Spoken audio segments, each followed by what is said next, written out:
India में ज्यादातर लोगों की जिंदगी भर की कमाई सिर्फ चंद चीजों में खत्म हो जा रही है और उसी में वो खप जा रहे हैं, जिस वजह से उनको तरक्की करनी चाहिए थी वो नहीं कर पा रहे हैं और इन्हीं चीजों में उनकी सारी जिंदगी की कमाई चली जा रही है। जिसमें सबसे पहले नंबर पर इतने टाइम तालीम है, यानी कि एजुकेशन। ज्यादातर लोगों की ज्यादातर कमाई जो है वो एजुकेशन में जा रही है, अपने बच्चों की पढ़ाई में जा रही है, जो कि पढ़ाई सरकार की तरफ से फ्री में होनी चाहिए थी, क्योंकि लोग इतना ज्यादा टैक्स देते हैं, हर चीज पे टैक्स वसूला जाता है और ज्यादातर देशों में पढ़ाई फ्री है। लेकिन इंडिया में आप देखेंगे तो ज्यादातर लोगों की कमाई वो उनके बच्चों की फीस में ही चली जा रही है, कॉपी किताब में चली जा रही है। उनकी महीने की ज्यादातर कमाई उनकी पढ़ाई में चली जा रही है। पढ़ाई के बाद जो दूसरा नंबर आता है वो है दवाई, क्योंकि दवाई इतनी महंगी है और हॉस्पिटल इलाज इतना महंगा है कि ज्यादातर जो पैसा पढ़ाई से बचता है वो दवाई में चला जाता है।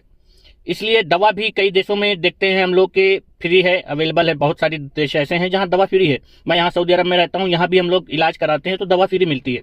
लेकिन इंडिया में ऐसा नहीं है। जो कुछ सरकारी हॉस्पिटल हैं भी तो उनमें शायद उतने अच्छे काम नहीं होते हैं, उतना अच्छा इलाज नहीं होता है, मतलब लोगों का भरोसा नहीं है। लोगों की ज्यादातर कमाई जो पढ़ाई से बच रही है वो दवाई में चली जा रही है। और तीसरी चीज जो जिसमें सबसे ज्यादा पैसा इतने टाइम खर्च हो रहा है, लोग 10-10 साल कमा करके सिर्फ एक दिन में उड़ा दे रहे हैं, वो है शादी। किसी की 10 साल की, किसी की 15 साल की कमाई एक दिन में 2 दिन में खर्च हो जा रही है, वो है शादी। इन्हीं 2-3 चीजों के चक्कर में लोग जिंदगी भर कमाते हैं और कमा करके खत्म हो जाते हैं, दुनिया से चले जाते हैं, लेकिन उनकी ये 3 जरूरत पूरी नहीं हो पाती है। इंडिया में ज्यादातर ही ऐसा होता है।